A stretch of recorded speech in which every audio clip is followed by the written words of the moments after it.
Tonight we are back for another installment of Under the Surface, a homebrew Call of Cthulhu modern day scenario that features dogs.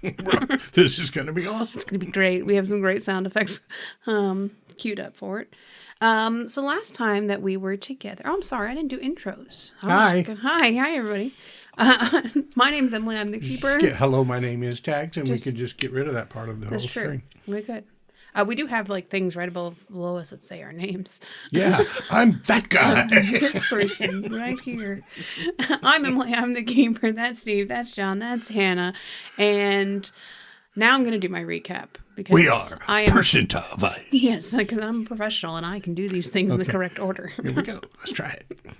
So last time you guys were investigating a old crypt. Looking for answers for how to deal with Apep Nar, who you had inadvertently released upon the world. And I think we totaled up your death toll at this point to 20-ish people.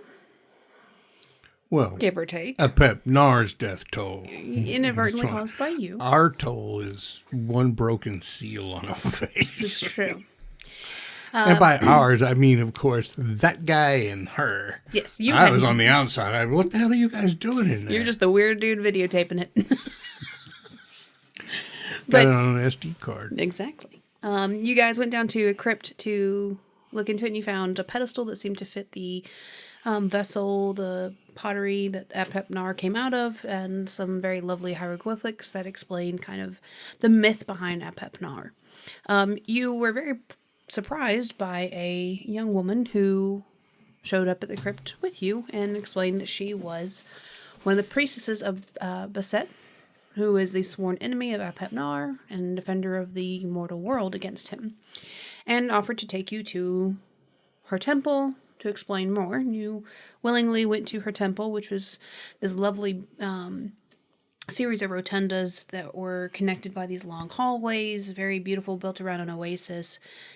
She gave you guys food, places to stay, was taking you through a library, and Kara felt a strange pull towards another rotunda down a hallway, a very ornate, untouched rotunda, and a gold filigree door.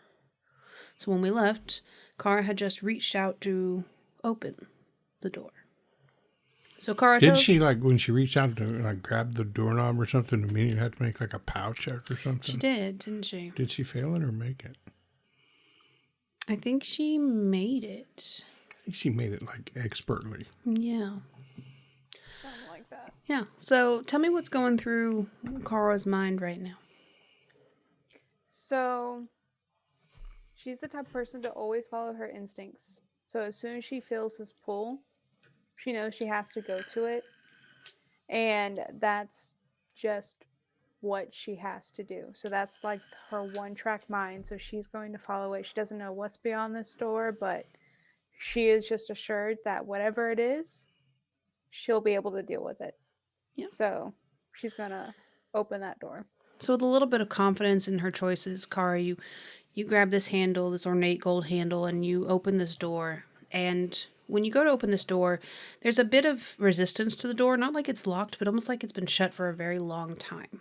And when you pull the door, you feel this kind of release of almost like a vacuum pressure behind the door. And then the door sort of gives and hangs there with just a small gap. But what you can see is that the room is very dark beyond, whereas the room you're in now, there's so much gold and open lighting that even the scarce bit of light that you're getting from the setting sun, the gold is refracting and it's lighting this room up very brightly, but the room just beyond the door seems very dark. But it is now hung ajar, and you can proceed in just a moment. We're going to check in with the boys. Okay. So, boys, you are in the library with Shafira, who is showing you various texts and different things. What are you two doing? I'm attempting to appear interested, and it's a struggle. But I am checking out the room. We're in a new place. in my role as chief of security. I'm looking for, is this a setup? Is this a trap? Or we just came with this lady. So I'm on my guard. Okay. So make me a spot hidden.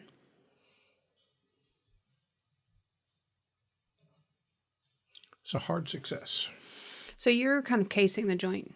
You're picking up on, this bookshelf looks more used than others. This one less used. You see her, Shafira, taking Bernard around to all the different bookshelves. She's not, favoring the more used or the less used. She's giving him the run and judging. You're a pretty good judge of character. She seems pretty open, honest about this whole. She's not hiding anything from you, as far as you can tell. Especially just in her actions, she's very open and welcoming. But you also notice that you don't see Kara anywhere in the room. Bernard, what are you doing? I am trying to find a text that might be helpful to us in our newfound endeavor. Okay. Are you looking for something about the priestesses, about Apepnar, anything in specifics, or just kind of generic perusal of the shelves? Perusal. Okay, so give me a library use.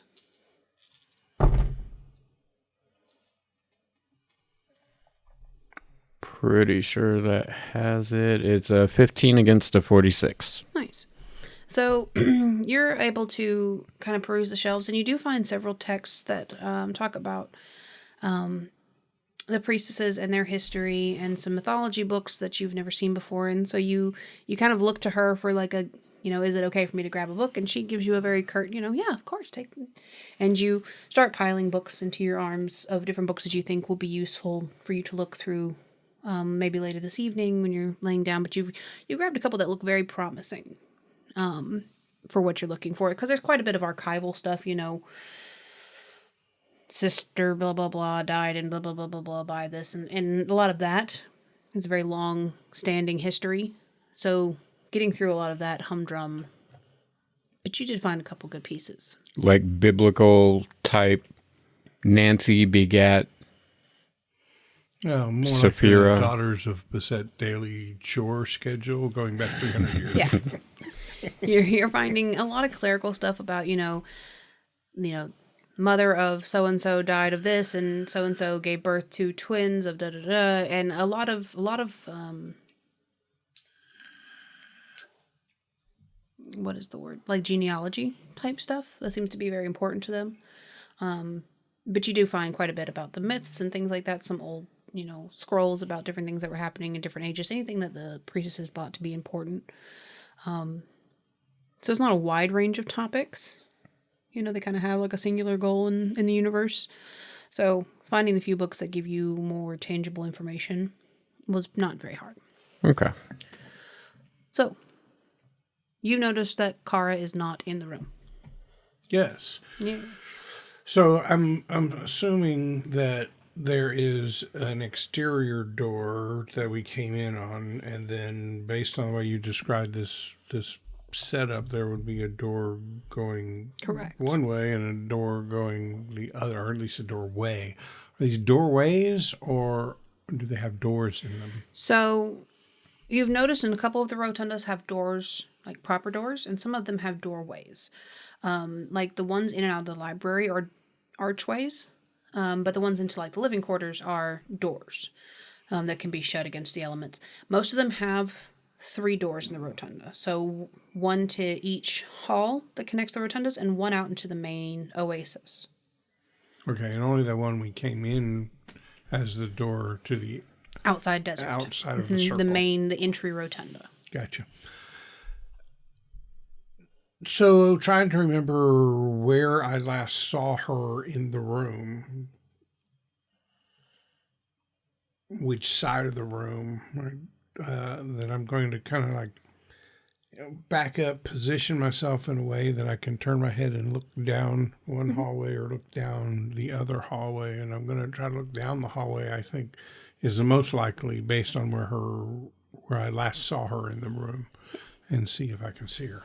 So that you guys came in through the doorway or the archway that comes from the bedrooms into the library, and the one across from you goes down to another rotunda that you have not been into yet. I'm going to pick that one first, thinking She'd be checking something new and different out. So you kind of find yourself like posted up against the arch, just looking and kind of craning your head because they do curve. These is a complete circle. They do curve, but you can see the door to the next rotunda. It is a solid door that goes into, and you can see that it's partially open. You can see that there's a good amount of light coming through, whereas the room you're in is lit, but it's lit with like candles and lanterns, and that one has more of a daylight glow to it. Okay.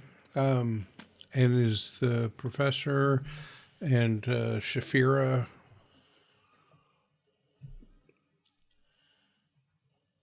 actively engaged? Their attention is on the books. And What do you think? Do you think that you two are you asking her a lot of questions, or are you letting her kind of hang back while you peruse? How do you feel you would handle this? I am probably concentrated enough on looking for a book that I don't think I would notice if he had just slipped out. Okay. Do you think that you're holding Shafira's attention? Are you asking her questions and things like that? I don't think so. Okay. So Bernard seems to be wrapped up in his element, just very happy in his little book home here. okay, so he's doing his thing, she's doing her thing. They're not doing the thing together. Correct. So Shafira's kind of, panning back and forth like she sees you standing in the doorway. But she doesn't seem to be paying you. So what I'd like to do particular is attention. kind of edge over close to Professor Bernard there and just kind of lean down like I'm looking over his shoulder or whatever book he's looking at, and I'm going to whisper, "Hey, B Money, Kara, she slipped off. I think she went down this hallway. I'm going to go check it out." And when he says that, Bernard just like whips around like, oh no. Okay. Yeah, so I don't know if you want to stay here and keep Shafira busy while I go check on her, or should we try to get Shafira to take us down the other hallway?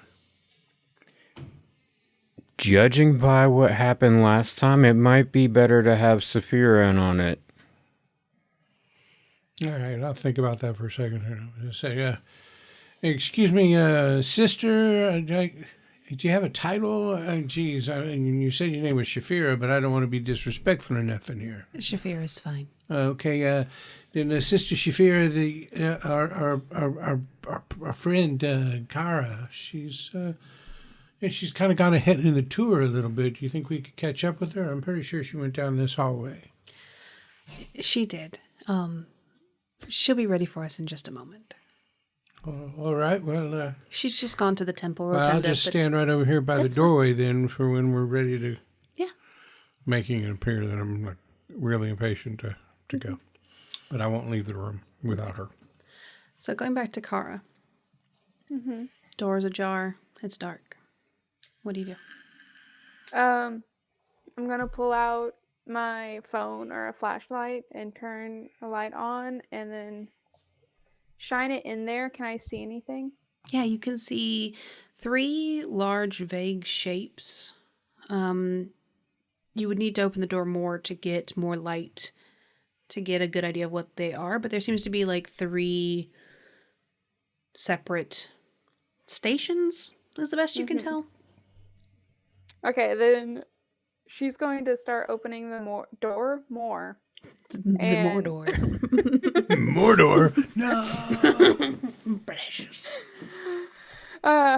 She's gonna open the door more, and then... Oh my gosh. That Mordor joke fucked with my mind. Killed the vibe. And she's gonna shine the light further, and if she doesn't see any threats, she's gonna step in. Okay. Yeah, so the room is completely devoid of people or anything living, aside from the occasional spider or creepy crawly. It's dusty, but not dirty. Does that make sense? Yeah. It's got a patina, but it's not, like, filthy. Okay. You can see that there are 3 separate pedestals. There's one with a very large box, probably about 1.5 feet by about a foot. There's one, and that's on your left. On your right, there is a pedestal that has like a notch cut out of it, and there is a long tube-shaped parcel resting in the notch. And directly in front of you is a small box on top of a pedestal. You may unwrap your thing, but don't open. Okay. For the viewers out there, for Hannah's birthday, she got a very special tactical sensory bit for today's game. Lift it up. We got to see. I am. I'm working on it. Ooh. Show the top. Ooh. Is that like Egyptian writing on there? Mm-hmm. Yeah, it's hieroglyphic. And there's a cat, like the Daughters of Basset. Mm-hmm.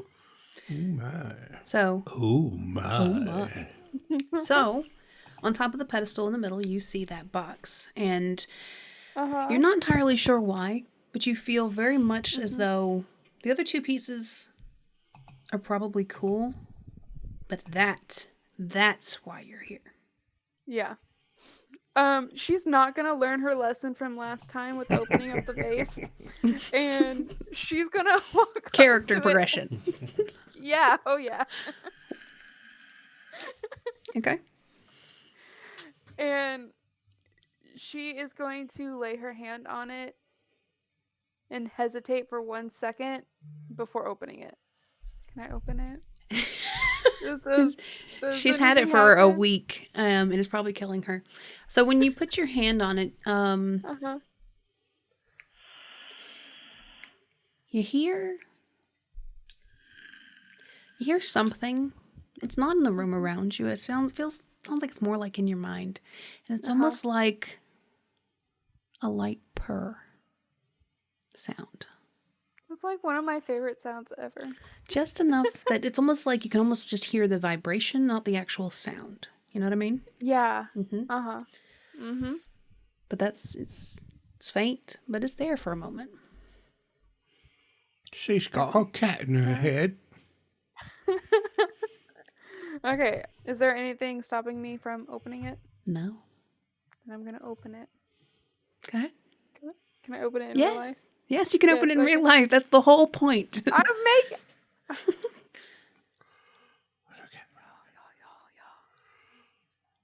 Ooh. I love this so much. Oh my god. So inside the box, you see a talisman that depicts Basset with wings unfurled. A visage you've not seen of Basset previously. Usually she's not depicted with wings or anything of that nature, but the rest of it is very much distinctly her iconography. You know that very much so. But you hear that purr again. But then you hear words in your mind. A very low-toned, feline type of voice says, "Child of the earth, you are destined for glory. Take my talisman, and with it, my fury." I'm so excited. I'm taking it. So she's going to pick it up and just like cradle it in her hand for a second. And then she's going to put it on. Okay, and I'm going to stop you right there. You can go ahead and put on your little talisman. That's fine. And make your power roll. So, we're going to step back in time just a smidge to the boys. So, after a few minutes, Shafira says, "All right, it's time to head on to the temple rotunda." And she looks at you and she's like, "You're welcome to go on ahead." And she kind of grabs Bernard and like takes your books and sets them on a little side table. She's like, "These will be here for you when we get back." And ushers you down the hall. Okay, so there was a little bit of time between the time, "Hey, can we go check her out?" And she's like, it's almost time to leave. Watching her, was there any task that she was doing, or She I'm seemed... trying to figure out, did something tell her, okay, now it's time to go, or So during the time like a between psychology roll? Yeah, if you'd like. And what time was I can tell you what you see, but if you want to do something to more ascertain her intent, you will need to do some sort of roll. I would like to do a psychology roll. And do it. Crush it. I failed it miserably. So you're not able to read her. She's got one of those very like angelic stoic faces that doesn't read entirely well, unless she chooses it to. But during the time between when she tells you need to wait and the time when she's like, okay, we can go ahead and go, she mills about a little bit. She, adjusts a lantern flame a little bit. She shows Bernard a particularly interesting genealogy of her family, and he feigns a little bit of, interest in it while she gushes about it. Then she puts it back, and then there's just kind of this moment where nothing is really happening, and she just turns, she's like, okay, now we can go. So right. To your best abilities, there was no cue, but the very lack of anything else implies that there was. Does that make sense? It does. Okay. So she's... Mostly because I know what happened. Suspend your disbelief. Okay. So I'm going to follow Shafira. Okay. She's actually allowing you to take lead because she Oh. can tell that you're antsy. She's like, I know you've been waiting very patiently. You may go on ahead. We'll follow right behind. Okay. So my hand's going to go like to my side where my shoulder holster holds my gun. And again, I'm going to think, I've got to get one of those cool leg holsters like Kara's got. You do At feel least a for out hand. here in the desert and stuff. You do feel a small hand kind of just on the bottom of your forearm. And you kind of look and Shafira looks at you and she's like, that won't be necessary. Okay. For the record, I wasn't going to pull it. I was just getting close to it. But it was a very comforting hand. It wasn't like a grasp. It was just like, almost like how grandmas will like pat your hand. Mm-hmm. It was very much like that. It was very just... Does the comfort of that little pat from her outweigh the comfort I'd have felt from having my hand on the butt of my gun? That's entirely up to you. Okay, well, I'm a little disappointed. We're going to go down the hallway. All right. So you approach the doorway to the temple rotunda. Inside the temple rotunda is very beautiful. A lot of gold, a lot of artifacts, a lot of filigree, very lushly appointed. It's not meant to be a functional room. So there's like no seating. There's nothing comfortable to sit on or to lean against. It's all very ornamental, but there seems to be a lot of artifacts and artworks and things like that.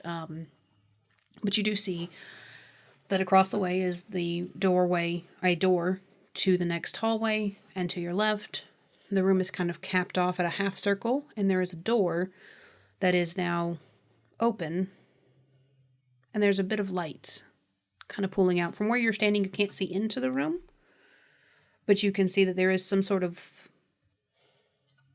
artificial light. It's too bright a white for what the lighting around you is.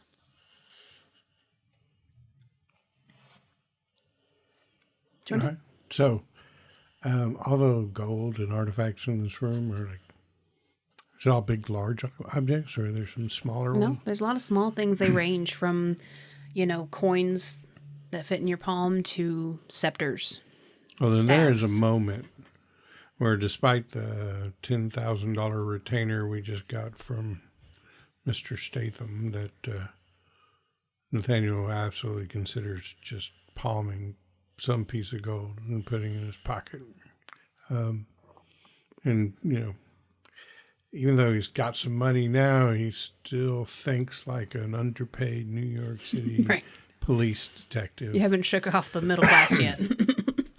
And that makes him think a little bit about his police career. And the last thing that happened was, he got suspended for roughly handling somebody, and he just thinks quickly about his police career, and how he was not the cleanest of cops. Right. He had accepted a thing or two along the way. He doesn't pick anything up, but all that runs through his mind when he heads towards the door. Okay, Bernard, what are you doing? Walking. Okay. So you both approach the room, and you can see that there are 3 pillar, like podiums almost. One with a large box that's about 1.5 feet by 1 foot.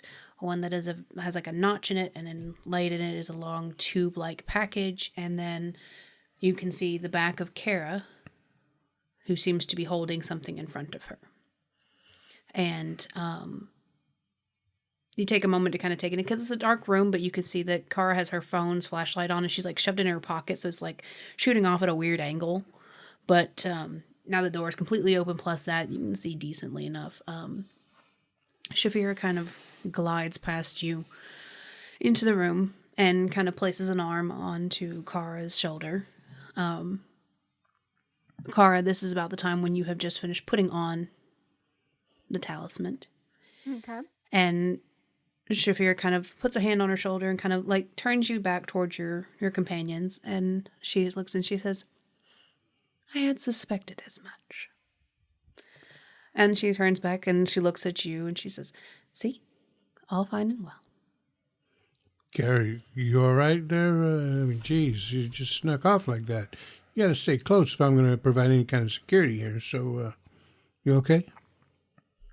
Yeah, I'm fine. And she's like, doesn't like jump at her touch, but it's like, oh shit, like what am I doing type thing. But like, she's still just like protective of the talisman. Like she's not gonna take it off, but she does kind of acknowledge like, hey, I was maybe caught doing something I shouldn't have. But Right. then when she spoke, she's like, oh, okay, maybe this was the right thing, like she suspected it to be. So she's gonna turn to the boys and be like, yeah, everything's fine, check out this cool room. Like gonna kind of breeze past what went by. What happened. Yeah.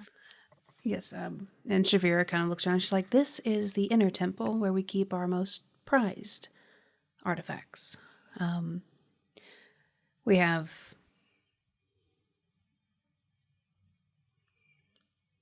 sorry, my brain completely stopped We've functioning. got a thing over here. We got a thing over here and a thing over there. The extension just shut down. My brain just stopped. She kind of motions over to the large box, and she's like, "We have a book of incantations that dates back to our founding.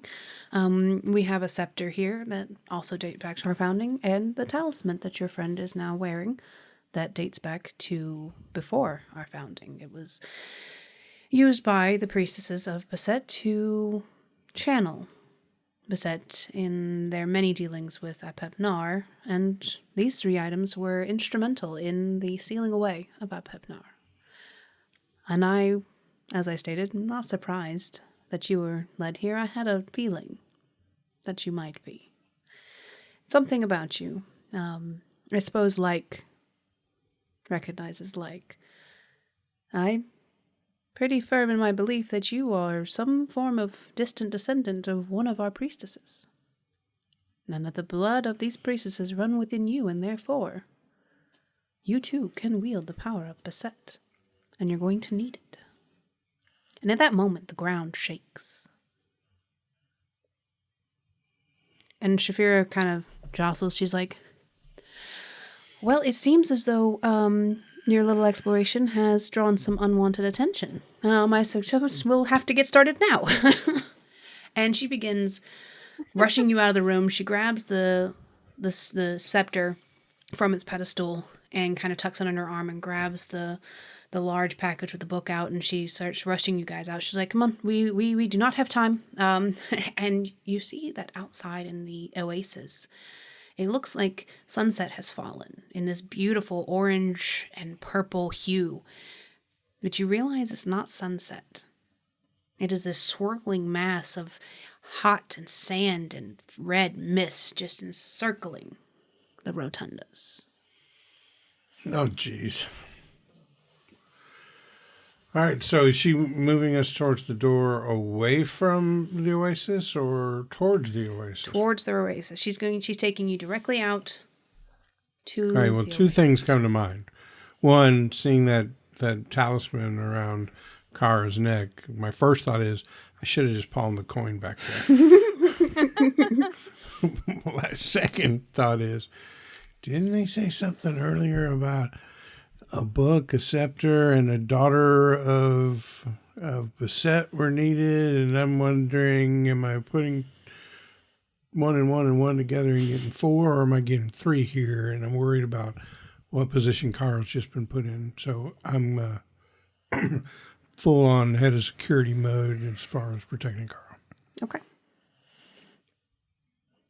Anything you're doing specifically, or are you still just a walking?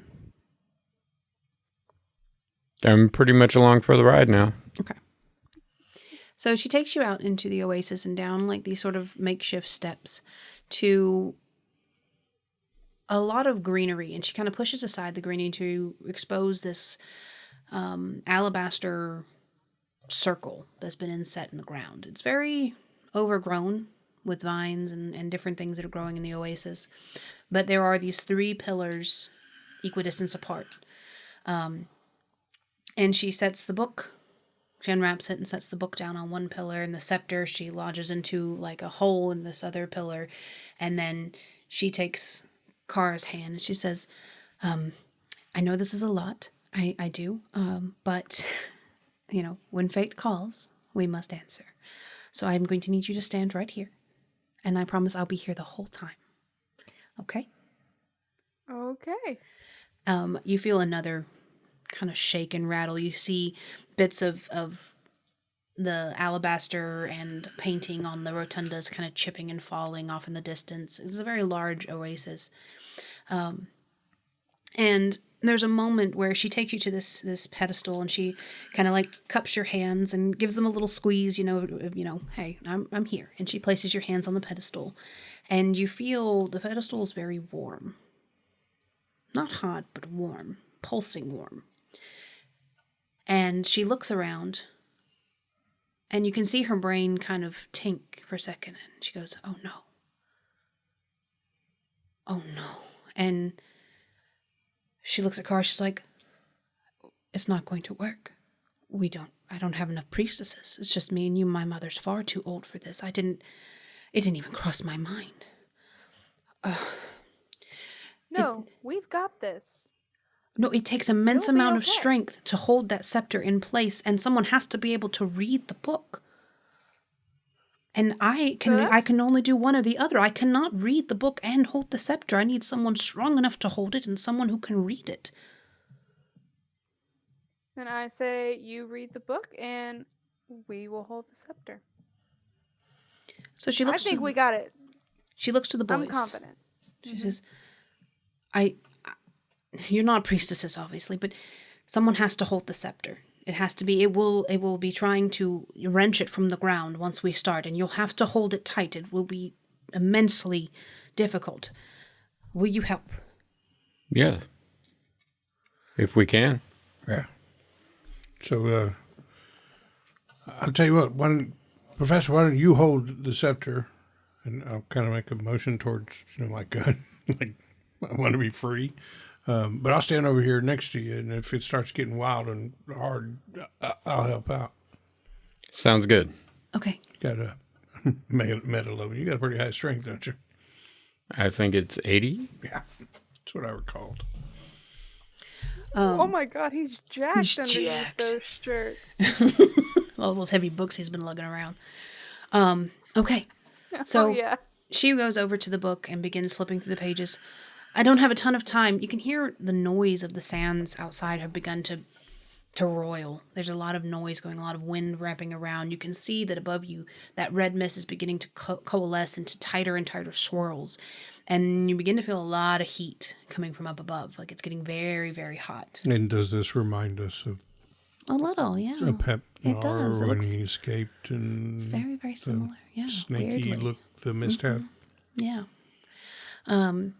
She begins to flip through the book, and she's like, okay, I don't have time to explain all the intricacies, but basically, I'm going to start reading, and when I do, Apapnar is going to be drawn down in. The scepter locks him in place, and then, Kara, you're going to have to do some, I don't know, the book's very vague, but something will happen, and you'll know it, and you will be able to seal him back into, where's the vessel?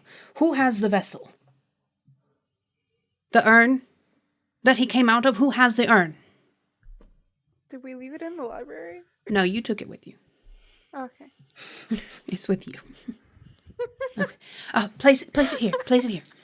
And there's like a small cutout in the circle where it sits perfectly. She's like, so I don't know. This is long before my time, but something will happen and you will know. And that's as much guidance as I can give you, but I will be reading the incantation to draw him down. You two will be holding the scepter that will lock him in place. And then, Kara, you will contain him. Sounds good. Okay. All right. So, if everybody's ready, I guess we'll begin. And I'm pulling my gun out. she begins to read in this very wispy language. It's not Egyptian, but it does sound very familiar to Bernard and Kara. It sounds like it's some kind of offshoot between Egyptian and some other culture that you've heard. You're not entirely sure what the dialect is, but it seems... A Creole. Sure, that.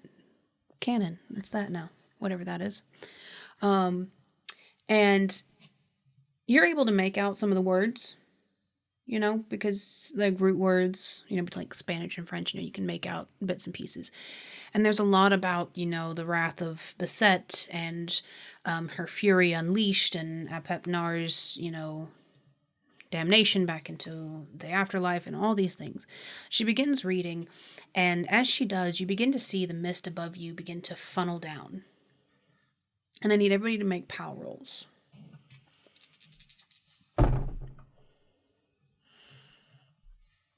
30 against 55. Nice. Hard success. Nice. Oh, a 56 over 55. I'm going to use some points. Good choice. So you feel this pulse as it begins to funnel down. She hits like a particularly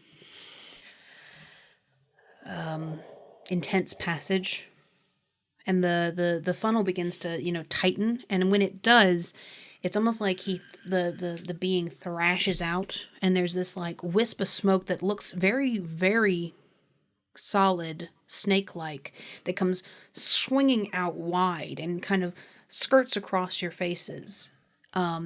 It feels hot, but the heat is internal. Like it feels like it's boiling you alive. Like you don't feel it so much on your skin as you do inside. It feels like it's melting you from the inside. Damn microwave tentacles. Exactly.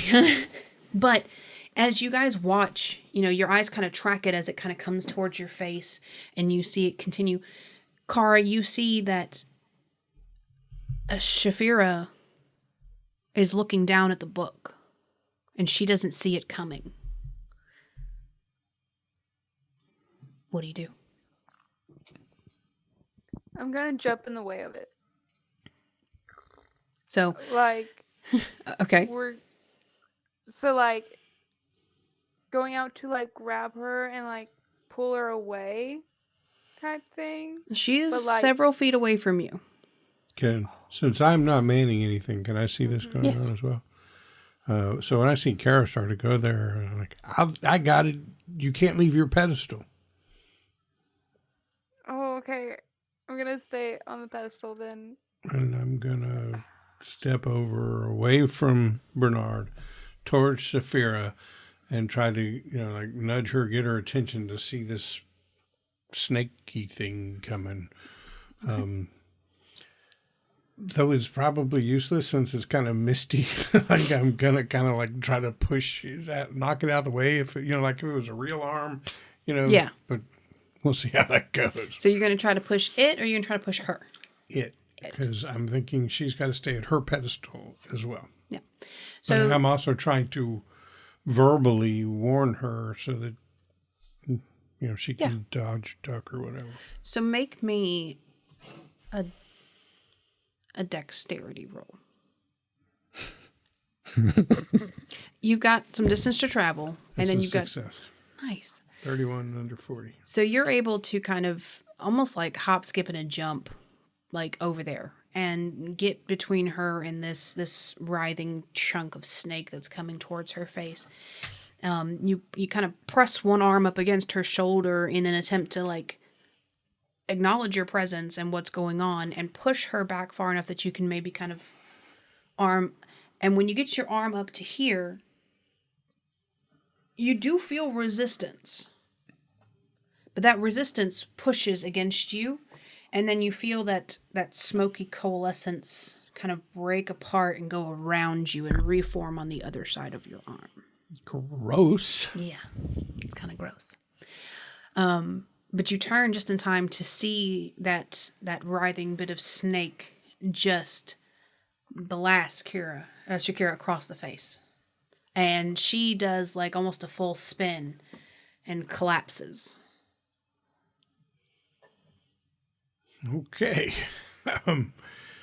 There is a moment where you all feel that tightening funnel begin to spread out. So I need you guys to go into combat order. All right, my dex is a 40. 55. 80. Okay. Damn. So it's Cara, Bernard, Nate, and who knows where the thing fits in there. Okay. So first up is Apepnar. I'm sorry, missed is dexterous. It just is. It spends its turn unfurling from this tight spiral. I'm like, imagine like reverse water muffin. It's like the toilet unflushing. Unflushing itself. It was beginning to come down to kind of a point, and it's beginning to kind of corkscrew its way back out. You can tell that there are still some confines holding it into that tunnel shape, but it is beginning to spiral its way out of whatever's confining it in that tunnel. And it's going to spend its turn doing that. But you do see wisps of it begin to kind of shoot out in these tendril bits. And they don't hit you, but you can see that they are kind of striking out looking for targets. Which makes it Kara's turn.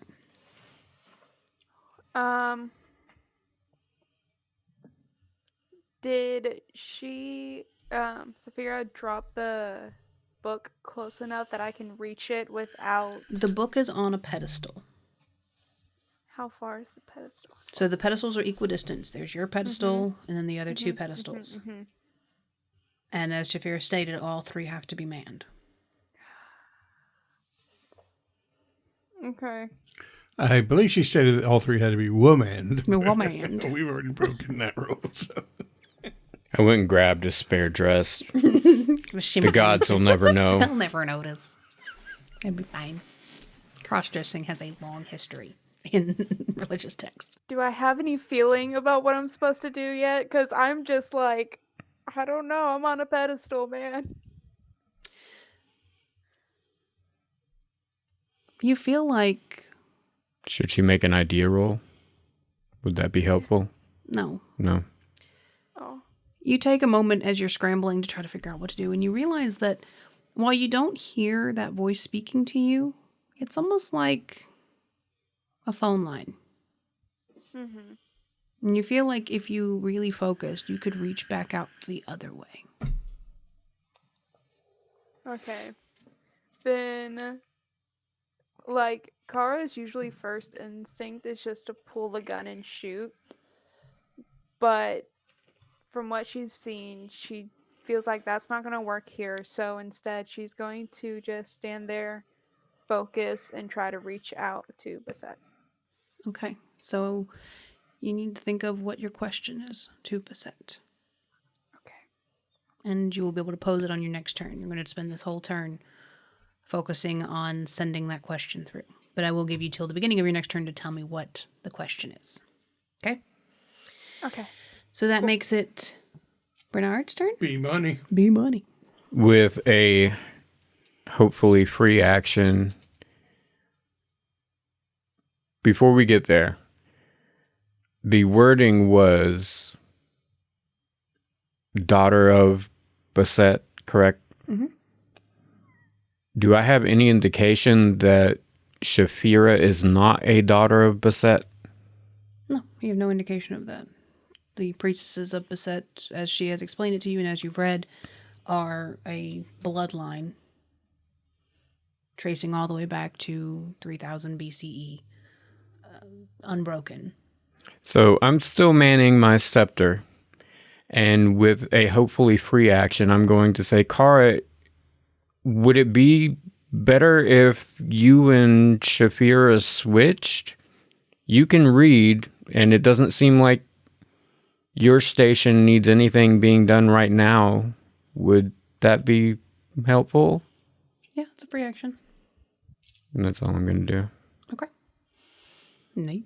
All right, so I'm going to, along those lines, try to...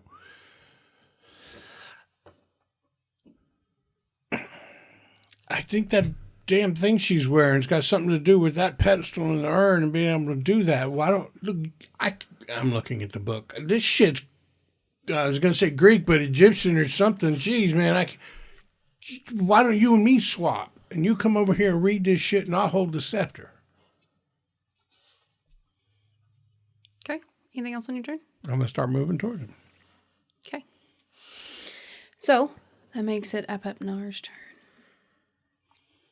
You see... Hopefully he's going to spend a turn trying to figure out what the fuck to do, too.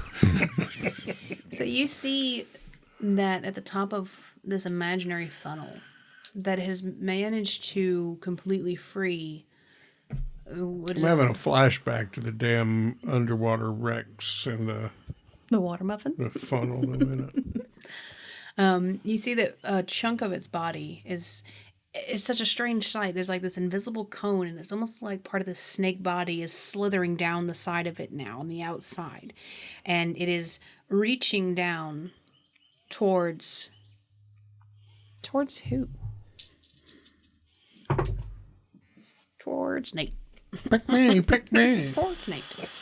And it is going to try to lash out and strike you. Okay. Now, quick pause in the dramedy that I am horrible with combat mechanics, so you're going to have to help me. I'll do my best. I'm a storyteller, not a combat person. So, he wants to strike at you, so he makes an attack roll. You can choose to dodge or fight back, right? Right. And if I dodge, then we compare levels of success. If I dodge, a tie goes to me. If I fight back, a tie goes to him. So if he rolls and gets a regular success and I roll and get a regular success, if I dodged, I would win. If a fail is always a fail, so that doesn't matter. Right. Dodge is the right move, but fight back is the move that Nate's taken, and he's going to fire into the mist. Because when that damn thing went around him, you said it felt like there was some substance there. Mm-hmm. And I'm thinking, maybe I can damage it. So I am going to fight back with a firearm roll. Okay. So he's going to do his attack.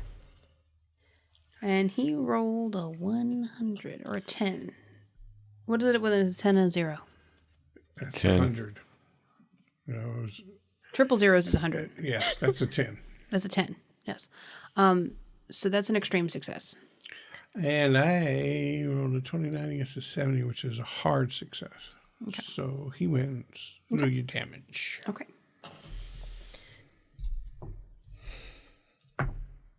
So you take 3 points of damage as this bit of snake tail almost kind of ripples out and almost kind of like whips towards you. Like it curls and then it snaps and it strikes you across the face. It doesn't knock you out, but it's a sizable hit, and you can tell there is some corporealness to this, you know. Since you succeeded, you still take your shot, right? Yeah, my shot happened, but you can go ahead. No, his was the success. That's the way it works. Okay. I'm not, yeah. There's two different mechanics there, and I just was trying to figure out. Yeah, so I think my shot just went wide. Okay. Probably blasted into some sand brick on the other side of the oasis. Okay. All right. And he will spend the rest of his turn continuing to wriggle himself out of this funnel, making it Kara's turn. So, what question did you pose down the line? What do I personally need to do to contain a Pepnar? You hear that purr in almost an amused tone. Unaffected, very lackadaisical. But it comes back and it says, all 3 conditions must be met. And then reach for the heart. And you hear it kind of fade back. It's still there, the connection, but you hear the voice kind of pull back a little bit to let you know that it's done. Mm-hmm. Okay, then I am going to look at these 3 pedestals, the 3 parts that need to be complete. I'm like, someone get the book. So as they're like bickering back and forth, I'm going to point at,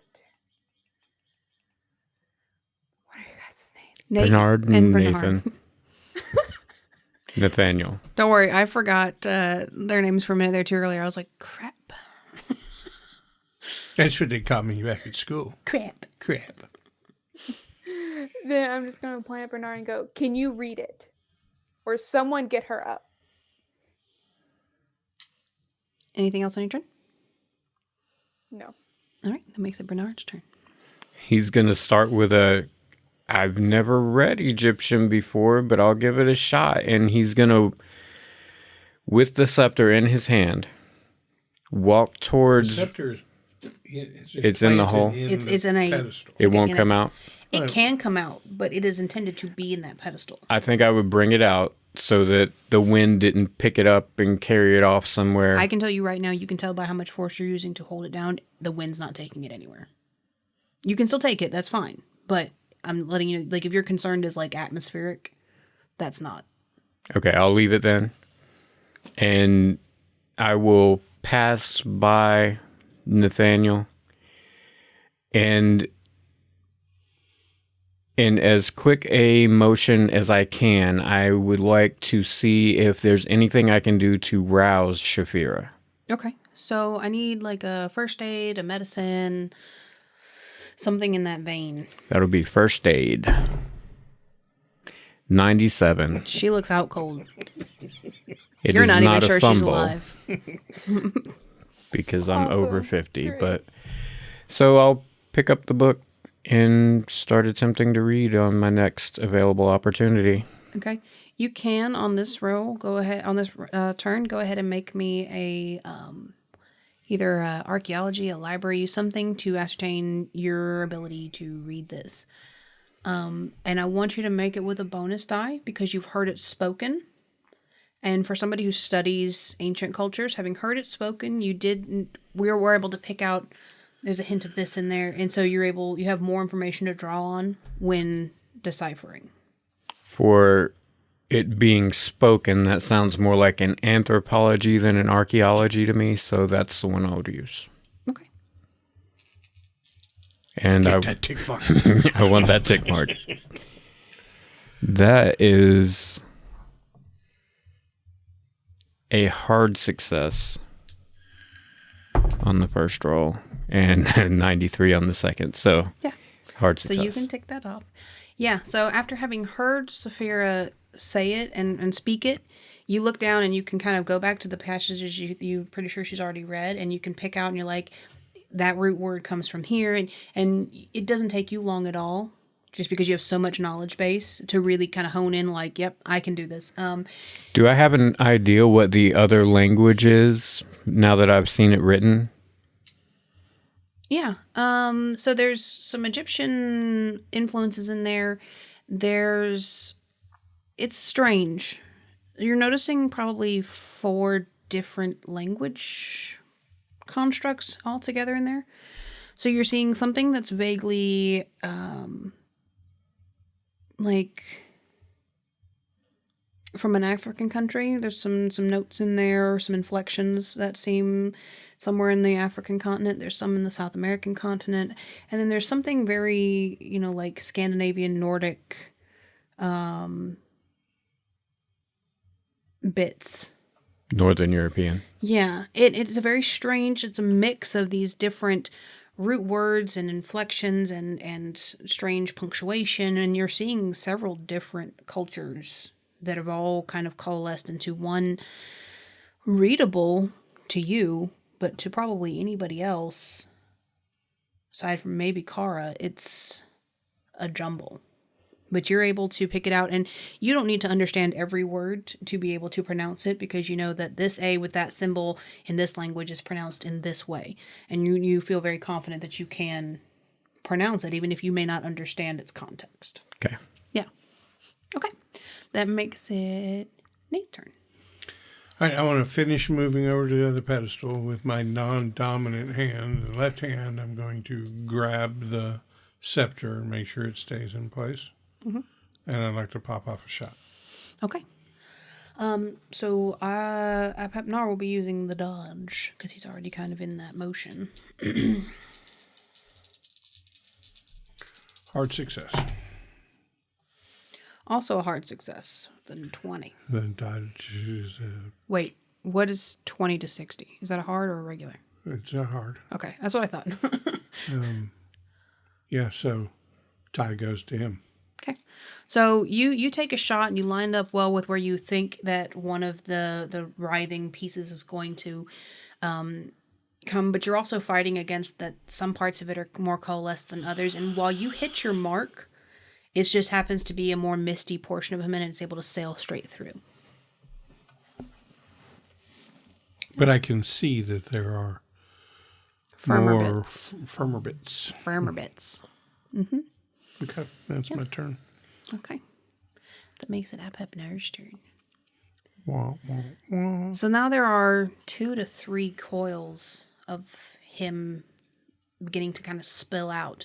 It's almost like about 50% of him is now beginning to spill out the top of this imaginary or invisible funnel that he's been kind of siphoned down into.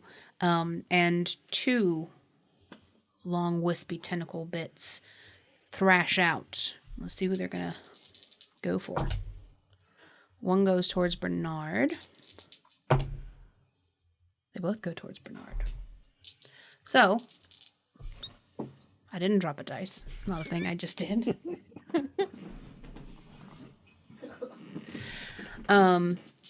It's almost like these 2 tentacles they come out towards you and they cross, and right in front of your face, they're going to make this like sweeping X across. They're headed like right for your torso. So you have the option to fight back or to dodge. Do I see them? Yes, you see them. They are massive and red. I will try to duck them. Okay. How many rolls do you need? And you can make 2 dodge rolls because it's technically 2 attacks on his part. One is a fail. They're both fails. Okay. So they both come and kind of sweep across your chest region Your chesticles. for a total of 5 points of damage. Okay. All right. That makes it Kara's turn again. Okay, so at this point, she's thinking about the second thing that Basette said about the heart.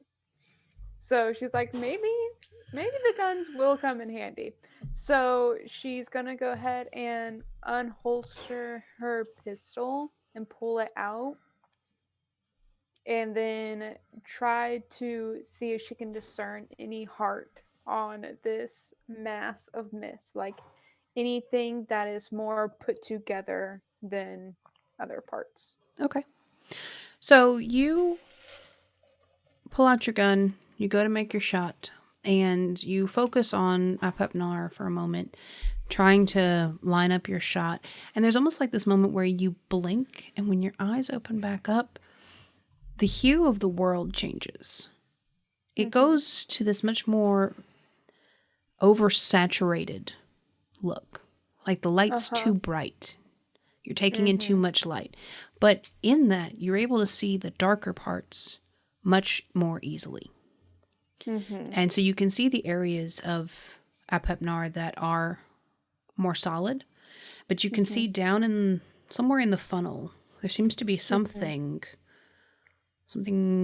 fist-sized down inside that funnel that seems to be very dense. And then you go to blink again, and it's almost like you return back to normal vision. Okay. And you can make your shot with bonus. I'm going to aim for the... Okay. What are you aiming for? The mass inside the funnel. With a bonus die. I just don't get there from here. She is still readjusting to the space, the light. Yeah. Again, like, you know, when you come out of like a dark room and it's really bright and you're like, she missed that shot. Yeah. But she's not going to miss the next one. You got it. All right. Anything else on your turn? No, that's it. Okay. That makes it Bernard's turn. I'm reading. Okay. So you begin to read, and you begin to see that funnel kind of warp and stretch, and you begin to see parts of Apepnar being kind of siphoned back down into it and becoming less corporeal as it begins to funnel, and the base of it begins to get more more saturated with that red mist, and beginning to, in the center of the circle, which is now kind of eye level with y'all, the part of the funnel that is beginning to get very hot, very, very hot inside this circle. But I need you to make another library use roll.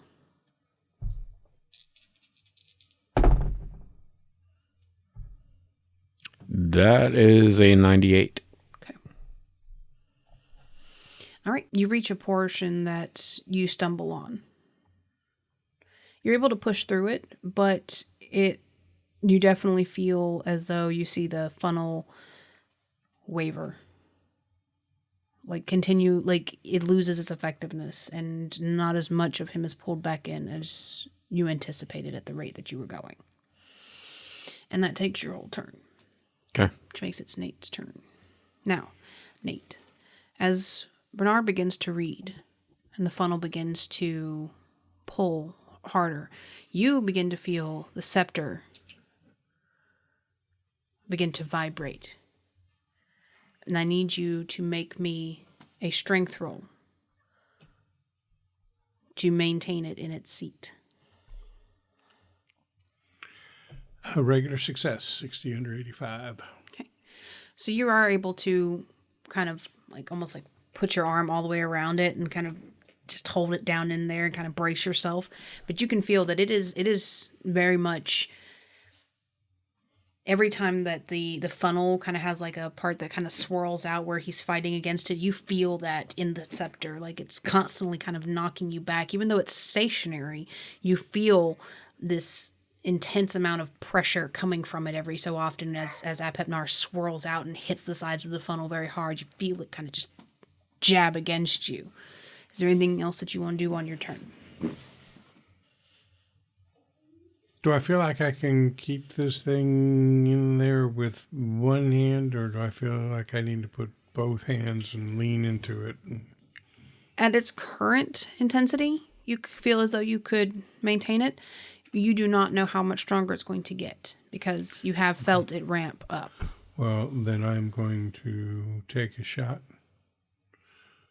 right before dropping my pistol onto the pedestal and grabbing this thing with both hands. So This turn, it's a one-hander, right, with one shot, and then setting myself up to leaning onto it with both hands for the next turn. I gotcha. All right, so you can take your shot. Apepnar is going to dodge. It doesn't matter. I failed. Okay. All right. That makes it Apepnar's turn. I need some time at the range. I need all three of you to make power rolls. I knew you were going to say that. Kara with a bonus die. Failure. Got mine with a regular success. Same. Okay. So, Kara and Bernard, you feel this pressure in your psyche, your mind, somewhere that incites an absurd amount of fear into you. Like, what have we gotten ourselves? How can we can't do this. We can't do this. But there's this moment where, Bernard, you think about all the things that you've accomplished in your life and how far you've gotten. And no, this is not this moment. And you press past it. Kara, you're beginning to succumb to this fear of, I can't do this. This is too much in one 30-minute time span. I can't do this. And then you feel something soft brush against your psyche. And you begin to settle back down. Nate, you feel that same pressure against your psyche, that intense fear of, I'm going to lose these people. I'm not going to be able to save them. I haven't learned anything. I'm not getting better. I'm not, everywhere I go, I hurt people. Like, you begin to spiral. So I need you to make me, effectively, I need you to find a role and explain something that you're going to do to keep yourself from spiraling out of control. I'm taking a little nod from one of the other games where you can pull on your bonds. Yeah, so, we've got things in our backstories where we put certain, is usually used for recovering sanity. But I want you to use it as a shield of some sort. Right, so I think what I'm going to try then is...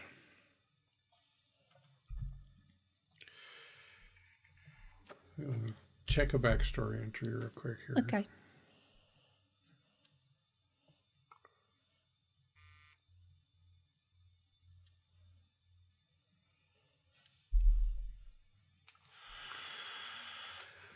I am going to think about my father. Hard-nosed cop before me, ran a really strict household, a slap against the head was his love language kind of guy. Yeah. Jarhead, high and tight haircut, just no nonsense. It was his wife's job to take care of the kids, and he went off, didn't have a bunch of time for us. But when he did talk to us, it was pretty stern, and, straighten up, get your shit together, kid, or you're going to... Yeah, tough love. So what I would like to do is use the skill Intimidate, as I'm recalling my father just telling me to get my shit together. And if you don't have this fucking room cleaned up, you know what I'm saying? That's fantastic. With a bonus die because of men's ability to take the words of their father and turn it into psychosis. So let's do it. That is a success. 59 under 65. Thank you, Dad, you son of a bitch. In my head, it's just, you're holding it and you're like, don't be a bitch. Don't be a bitch. In my father's voice ringing in my head, lecturing me. You can't God, Dad. let go of that. You're not a quitter. There's no fucking son quitters. Of mine. Perfect. I love it. Fantastic. All right. So, top of the round. Aphepnar is beginning to... Only a little piece of him is still outside of this funnel. And you guys can actually see the pressure it's putting on its existence, where it's beginning to press against the sides as it's funneling down and down and down. You can also see that it's beginning to the funnel is getting right up to the mouth of this urn. Like, you're so close. If you can just get him a little further, you'll have him. And you feel this immense, whoosh out as Aphepnar makes, a grand stand.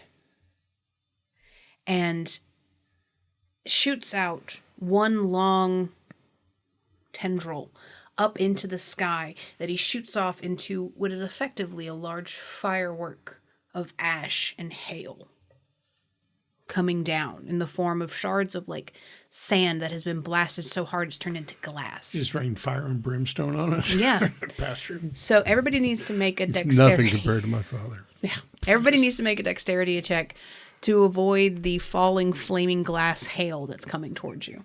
This is so fucking awesome. Success. Success. Success. All right. It was close. So while a few bits hit you, some of the larger chunks you're able to just kind of duck out the way, but you begin to see that some of these large chunks are hitting the alabaster and cracking it and taking chunks off the side. One of the pedestals, Bernard, the pedestal that you're at, it hits a corner of it and you're able to kind of shift the book over real quick, but it takes out the corner of this pedestal and it's steaming hot. Like, had you So fucking taken... cinematic. Had you taken any of this to the face, would have been lethal. But that tendril kind of snakes back down into the funnel, and you see the writhing become more fervent, more. It's almost shaky. It's beginning to vibrate at a frequency that's very high inside of this funnel. Moving to Kara's turn now, Kara. Mm-hmm. You feel that softness in your mind that has kept the fear at bay, and it kind of slinks. Mm-hmm. Through your memories, and it's a strange feeling. It feels like nothing is there, but at the same time it feels like something is kind of weaving its way through who you are as a person. Mm-hmm. And with it, it's bringing, your first archaeological dig site, and the first time you found something truly remarkable. The excited look on your uncle's face when you would bring home something new, your favorite childhood pocket knife, because you probably didn't have favorite dolls, things like that. But you're starting to recall all these things, and then you hear that wispy voice in your head that just call forth its heart and return it to its vessel and show it my wrath. And you see a pulsing in the funnel. Mm-hmm. Where that dark spot had been. Mm-hmm.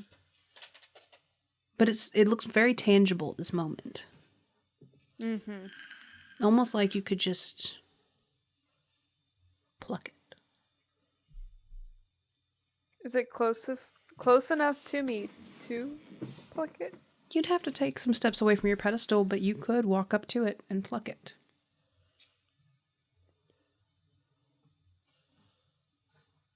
What the pluck?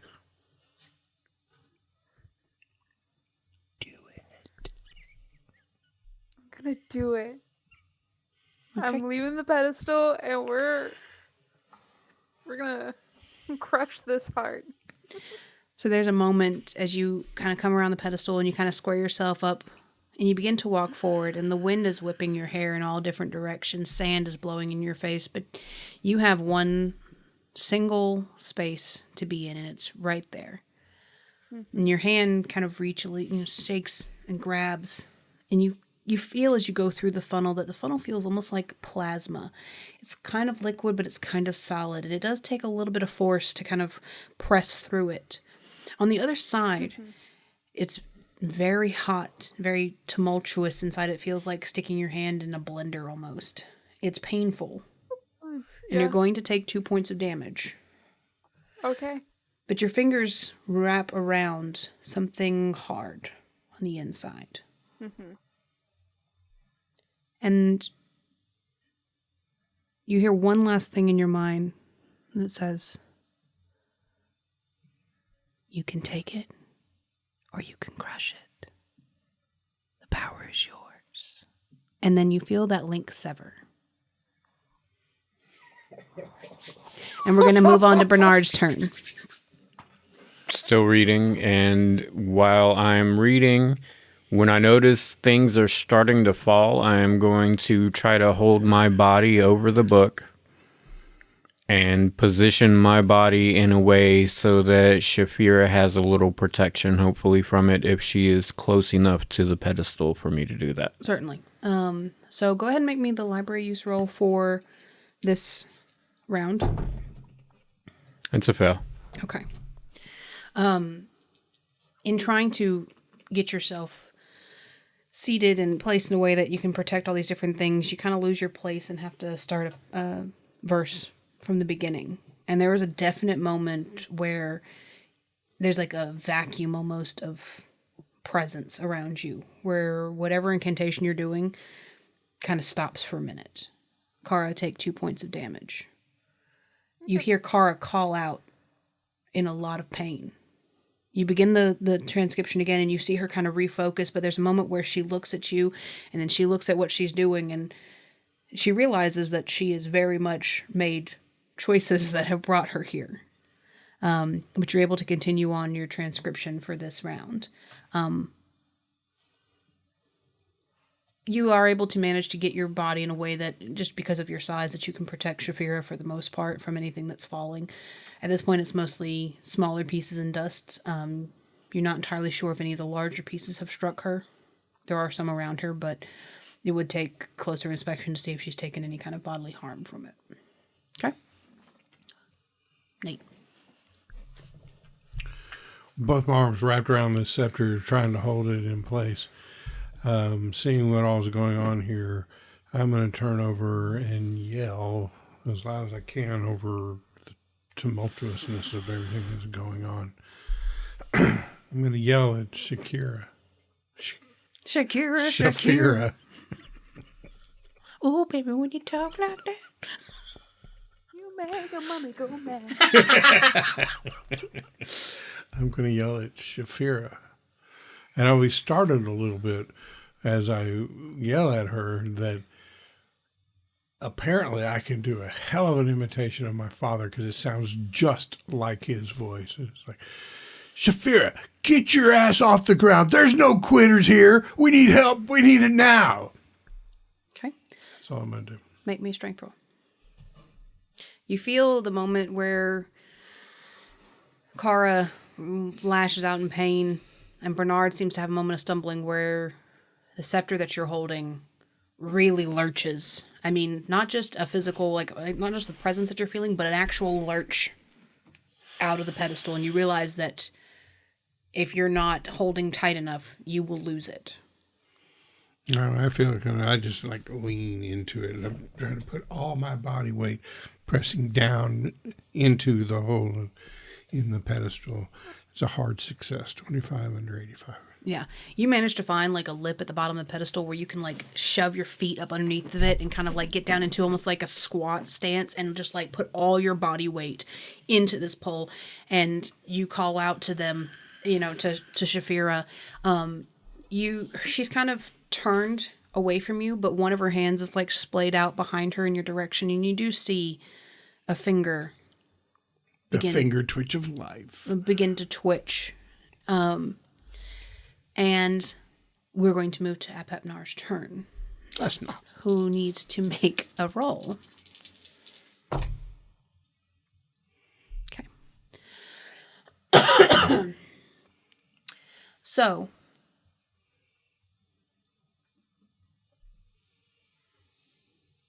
You see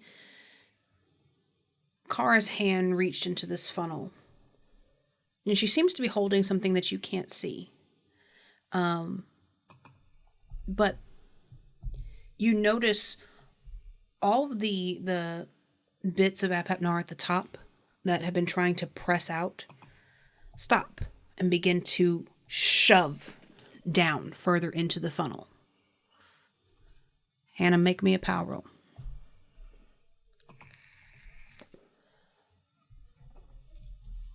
Success. Yeah. So there's this moment where you feel an immense amount of pressure in your hand. And it's almost like something is grabbing your hand and trying to peel. And you feel all these fingers being peeled apart. And you get down to, you've only got 2 or 3 fingers left. And you're pressing against it. And one of your pinky finger actually snaps. So you take 1 point of damage. But you press through it. And you say, fuck that. Mm-hmm. That would be a pinky swear. A pinky swear. And you, through crunching bone and extreme pain, snap that pinky back up onto that and glare at what you can only see as a weird red ice cream cone at this point. But you give it the most fuck you look that you can muster and just hold tighter, making it your turn. Now, what do you want to do? And with that, she's going to think about all 20 lives that have been lost that she has known personally through her work, through her life. And she goes, "You can go to hell," and crushes it. She went with crush rather than take. All right. So the next little bit is out of turn order. It's a lot of cinematics. But so you feel whatever's in your hand, you begin to press down and create pressure. And there's this back pressure. It's almost like a pulse, but it's hard like rock. But you push on, and there's this moment where you feel your fingernails start digging in. And you're pretty sure you clipped them recently. But they feel long and sharp, and they begin to claw down, and you feel muscles in your arm that you didn't really know you had begin to flex. Your shoulder blade kind of arches in a very feline way. Guys, you see her whole body tenses up, and this arching back as she puts every ounce of energy into this. And it's eerie. Her eyesight, like her eyes begin to narrow into small slits. Kara, you see more readily what you're looking at, and it's some sort of stone that's red with this wispy black fog inside of it that's just churning around inside this stone. And as you press, the black mist inside of it begins to try to coalesce down further to get away from you. And in a moment where, Bernard, you say the final word of this last piece of incantation, Nate, you grab this scepter and you realize that you've let it slip an inch or two, and you just shove it back down in, and Kara, you grab your hand and you just crunch down. And the stone shatters in your hand. And there is this outburst of power as the funnel breaks, and Apepnar's swirling form is just sucked straight down into this urn. All of this sand and debris that's been flying around you for the last several minutes just falls to the ground. And you're left there with this urn, the lid having somehow made its way back to the top of it, delicately sealed with alabaster. Kara, your hand is red and blistered, your finger is broken, and there's some gemstone-like shards of stone embedded in your hand at this point because you've crushed it so hard.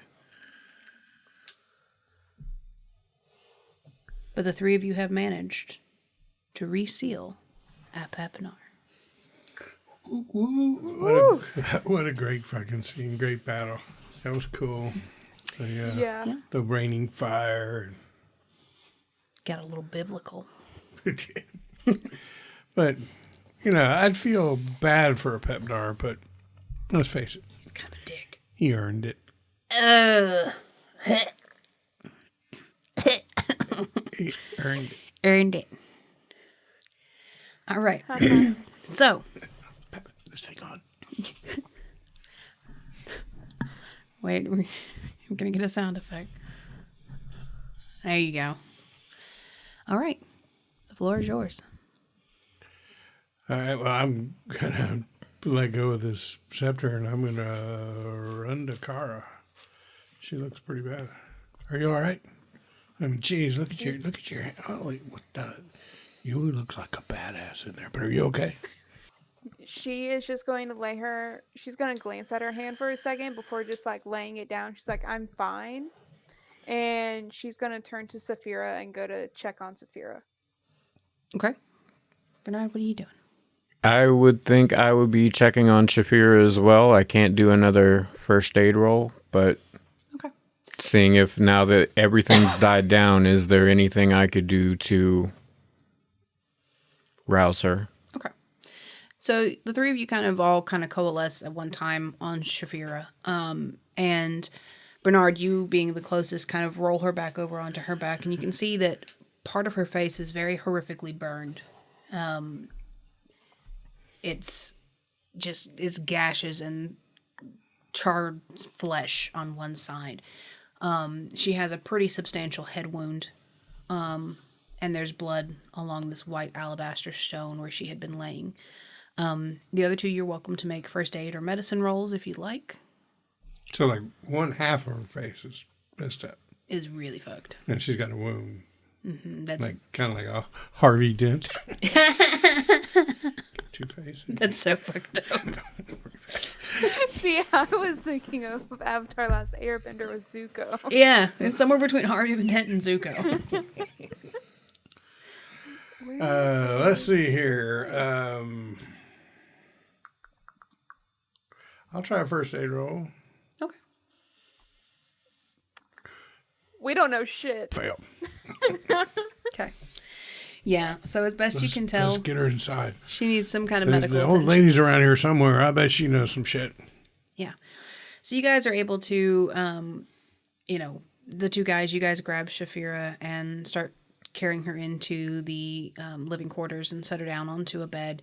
Kara, you are able to kind of collect all the different artifacts and you go deposit them back into the temple. You can keep your amulet if you would like. Or you can mail it back. After we lay her down on the bed, I'm going to go, oh, shit. I'm going to run back out into the courtyard to grab my gun off the pedestal. Yeah. And in my head, there's this vision of the first sergeant who taught me at the academy. You never let your gun out of your possession. And this son of a bitch is speaking in my father's voice, and it pisses me off. It's like, And God, I'll go back and grab my gun and go back inside. why is everybody my dad? I need to get some therapy. All right, so you guys are able to bring her back in. It takes a minute for you guys to find the old woman. Her and the two children have kind of boarded themselves up into like the closet of the kitchen. The woman trying to shelter these two young girls from the carnage that is happening outside. And she feebly, and with the help of probably one of you, because she's not very solid on her feet, go to begin administering first aid to This is Shafira. Egypt. She's got palms.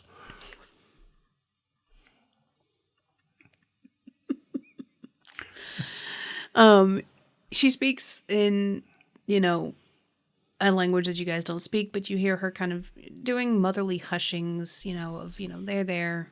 We're going to get you fixed up. She begins treating the head wound, applying salves to the burns. And she kind of looks over and gives you a little pat on the forearm, letting you know, she's going to be okay. And kind of toddles off with the two children. The two girls come back later with plates of food and things like that. And you guys have the rest of the evening to pretty much do as you please, because Grandma and two girls make themselves scarce. Saphira is out cold until the next morning, which is when I will pick back up on the storytelling. But if there's anything you guys would like to do tonight, you're welcome to. Can I see your hand for a second, Kara? Yeah. Can I do any first aid on her hand? You can make a roll. That looks like it's a little out of my skill level. Yeah. No. It'll be okay. You can tell, it's the effect of, having, a really bad sunburn. Like blisters and all, but it's not open wounds or festering at this particular time. So, you're able to just do some, anybody would do, I'm just going to cover this up where I can't see it. And it doesn't, but it is painful. You are feeling quite a bit of pain from your hand. But Bernard, make me a spot hit. Failed. Okay. All right. Anything else y'all want to do? I'm going to clean my gun. I bet there's a bunch of little sand particles. Oh, yeah, shit it's all awful. over it. Wait, that wasn't a fail. My spot hidden is a 74. Oh, so you succeeded? Yeah. Nice. Okay. Sorry. Yeah, no, you're good. So as you're inspecting your hand to see if you can give her any kind of aid, you notice that she does have bits of glass or not glass, but like gemstone embedded into her hand. And you're able to, with some delicacy, pull a couple of them out. But you do see one that's in the center of her palm that is far too deep for you to get out.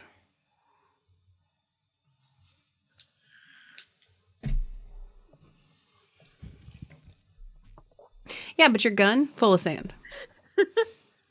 You have a piece of a Petnar's heart embedded in your palm, and it's going to be there forever. Yeah. It's like that piece of gravel from when I got road rash just stuck in my thigh. It's forever.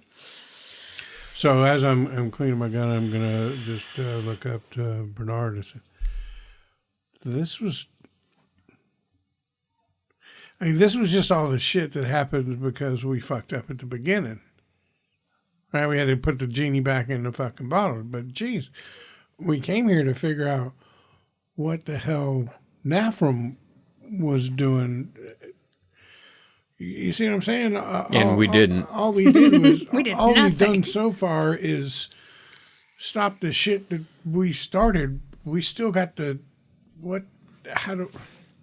And I start tinkering with my gun again because I can't express what I'm trying to think to him. But it's like our job was something else, right? It was to figure out what Nafram was up to. And in doing that, we let the genie out. And now we're right back to, God, I should have made it a genie. That would have been epic. Damn it. All right, start from the top. Retcon it. Well, I do think we learned a valuable lesson that maybe we shouldn't open things up before Play a stupid game, get stupid prizes. we've done a little more research on them. I don't know. It's worked pretty 50-50 for me so far. My track record is not that bad. Got some jewelry, got a new gem. Yeah. Yeah, but being Call of Cthulhu, this could be a gem that takes over her body at some point, so we'll see how that goes. Yeah. So after I clean up my gun, I'll put it back, and if nobody stops me, I'm going to head to their library. I wasn't thinking about it before, but, when Bernard was going through the library at Statham's, right, it was all of this occult lore and everything, but in the midst of all that, I was able to pull out stuff that I could understand, white-collar crime, corporate Yeah. You found some things structures in your and all that stuff. So it occurred to me, I'd written that library off before because it's just a bunch of, legends and genealogy of the daughters of Beset. I'm going to go make a quick look through there and see if I can find any references in the more recent stuff, like over the last 100 years or so. I think that's about how long we said these two companies were kind of going at it, and see if I can find references to Nafram or any of those shell corporations or some of the Nafram names. I know that the original Nafram was friends with the original Statham. Statham. Yeah, it was the original Statham was Jeffrey Statham and his friend Charles Nafram. So I'm going to be looking for stuff like that. And there's also, more recently, right, Nafram Corp just got taken over by a new CEO, Sidney Buckner. No, that was the name of the pilot. The only thing you know is that their new CEO is named Steele. Steele, that's right. So I'm going to be looking for those kinds of things. In the more recent records, I don't feel like I have to go back more than 80 or 100 years to see if I can put together more of this picture. Okay, I got you. So make me a library use roll.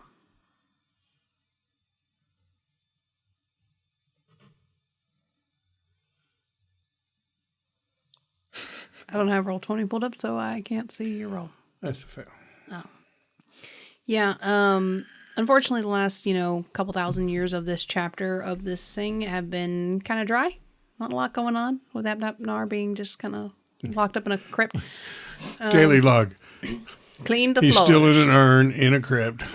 Next Okay, day. so still in an urn in a crypt. So you don't find a ton in the last 100 years or so. Okay. Next time I want to do something like that, remind me to explain to you with a good library use what I'd like can you to still- research for. You can still do that. I wouldn't call my Honestly, library use if good. you- It's decent. If you went in there, tried it yourself, and was like, damn it, I can't find what I want. And then you go like, Bernard, I need help. I'll explain to both of them. You know, when we were at Statham's, you were looking through all the library and you were getting a feel for this stuff that was the water weasel guy. You remember and all that? Yeah. And then through all that research, we found out a lot about the Nafram Corp and all those kind of things. I was just looking for some of that kind of stuff. But I'm going to tell you what, I can't figure out their filing system here or what books to look at and anything. But I just thought it was worth a shot since I got nothing to do tonight anyway, to see if there's anything in their recent history in these logs that had to do with the Nafram Corp. But I can't find shit. This is not Dewey Decimal. We could This is Huey Decimal, his ugly brother. maybe look through some of the books that I was stacking up before we started the ritual and see if there's anything in those. Yeah, we'll look for things like Nafram Corp. That's what was his name? Charles Nafram or Jeffrey Statham. That would have been like 100 years ago, or maybe here recently. You find the name Steele or anything. So first, I would like to go in the genealogy books and navigate to about the last 100 years or so, and then probably around the last 30 or 40 years and see if there's anything there. And then I'll get into the stack of other books I had, just looking generally. Certainly. So make me the first library use roll for the genealogy books. 97. Yeah, last 100 years, not been a whole lot of births. It's been a pretty straight line down this family tree. Still in the urn, still in the crypt. Failed the other one too. Okay.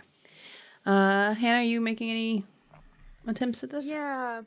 While they're doing that, I want to research that cult because I'm sure they have had some, not necessarily recon, but I'm sure they've kept tabs on those cults throughout the years. Was that the Penata?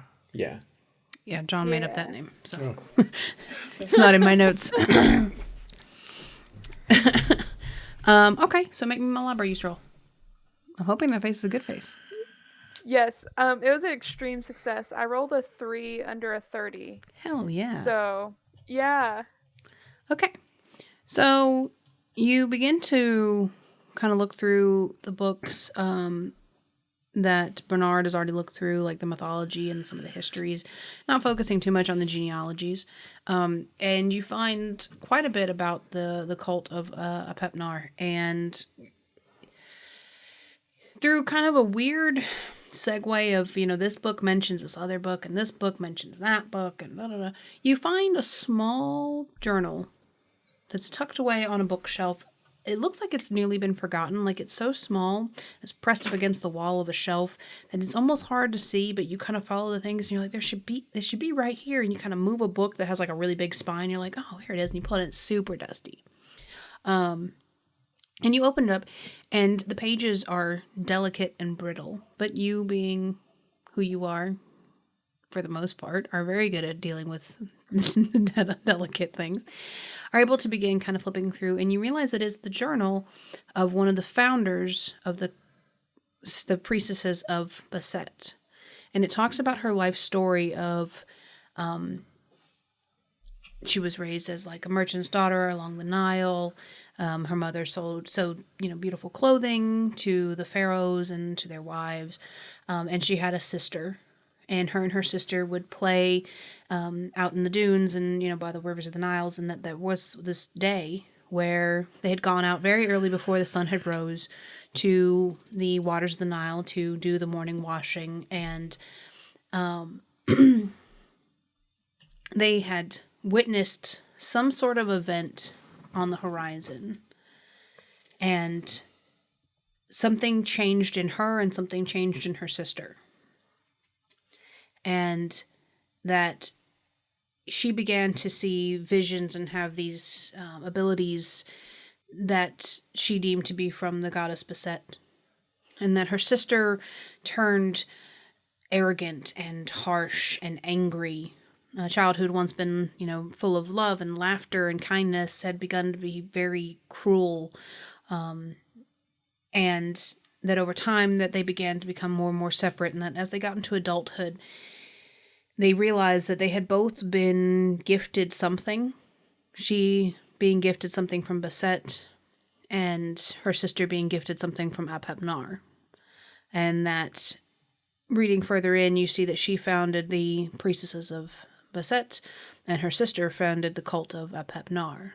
And that they have these dueling bloodlines almost, tracing back to that one moment on the shores of the Nile that started this entire train through history. It's a very sad story. You can see in places where, she mourns the loss of her sister, though she still lived, having not been able to have that sisterly companion and things like that. But out of curiosity, you begin to try to follow the bloodline of the sister. And you begin going through the genealogy, and there are some notations of people from the other cults that they come into contact with, and some different events that happen and things like that. But one name sticks out to you within the last 200 years of a surname of Steele. That was a ruling or high-powered member of the cult of Apep-Nar about 200 years ago. And that's about where the genealogy taps out. Cool. When I see that, I'm going to be like, oh, and I'm going to go back to the table where the boys are, and I'm like, Steele rings a bell. Where is Steele from? Steele's the new CEO of Nafram Corp. He's taking them into the digital age. They're social media and everything. He's got a much more modern approach to things, and they keep trying to tell Statham that he's got to get more modern with his approach, or Nafram's going to Steele. That's the guy, Steele. He is a descendant from the cult of Apep-Nar, and she's just going to slide the book over to them. Okay, so Steele is a descendant from the cult of Apep-Nar, and somehow, through the Statham bloodline, is the priestesses of Beset. Because, and I'll look at you, and then down at your little talisman, and then your hand with the retractable cat claws. This is getting kind of freaky here. Yeah. Uh-huh. So do you think this whole battle between these two corporations goes all the way back to Beset and Apep-Nar? Hell, It's we've the impression forgotten we about got. it, but yeah. I'm pulling out my little notebook, but I'm making some freaking... I'm going to need some string. I'm going to need some yarn. I'm going to need some push pins. And I need a big board. A cork probably would be best. So if you could clear off some of these books right here, I have got some diagramming to do. I'm assuming they found their god in that. So let me ask you a question, Cara. I mean, I watched you. I saw what you did. Right? You crushed that thing. So, what's in the urn? Is Apep-Nar in the urn, or is it like the dead remains of Apep-Nar in the urn? Open it and find out. There we go. Well, first of all, let's do an x-ray of it. I don't know if he's truly dead. I think it severely weakened him, but something got put in there and it put up a fight regardless of what I did. So I don't think this is over. Well, here's what I think. You just crushed this thing's heart. So just work with me here on an assumption that the urn now holds the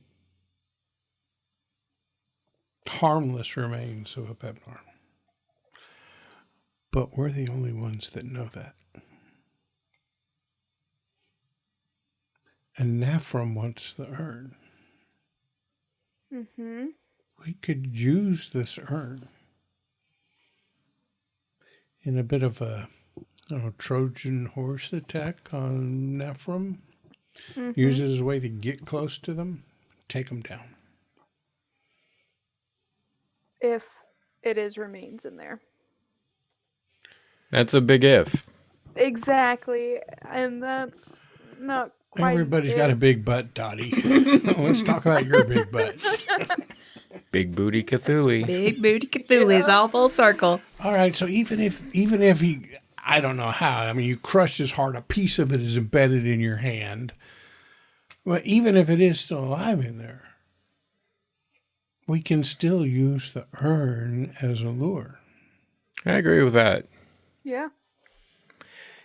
We maybe should see if it still has the same properties that were being reported initially, that it causes the people around it to become queasy. And We can check that out. We can even go back to the lab and do another cat scan. You're going to get a lot of cat jokes from now on. Because, the first time we looked at it, you could see that milky, cloudy substance kind of roiling around in there. Mm-hmm. If he's dead, maybe it's just like cloudy but not moving, or he just looks like ashes in there or something. It could behave differently in that CAT scan. Yeah, it's worth a shot. I think we're going to have to talk with these priestesses too, see what they know about it. But I think you killed I don't know. You just killed a god. I'm not quite sure about that, but we did do good. So, let's say you believe all this Egyptian god stuff, right? And it's a little hard not to at least give it a little bit of traction after the last couple days. But, Yeah. I mean... It's got precedence. For years, eons, certain ones were battling certain other ones, but they were all always just there. Oh, did you just, let's say it is dead, did you just upset the cosmic balance of things? Did he have buddies who are pissed? Do you have now gods that are after you? Because Did you royally fuck up? did you rub my leg? Did you wake me up? Did you bring me here? Wake me up. Sit down, you're getting your wish. And it sounded just like my father's voice. So sit down. You're getting your wish. Okay, Dad. I love you too. Hold the flashlight. Bernard, make me an idea roll. Please. Poof, you're an idea roll. believe that's 80, but okay, yeah. 99.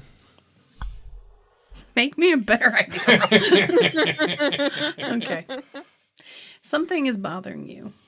You can't put your finger on it. Something you're like, man, what was it's right there.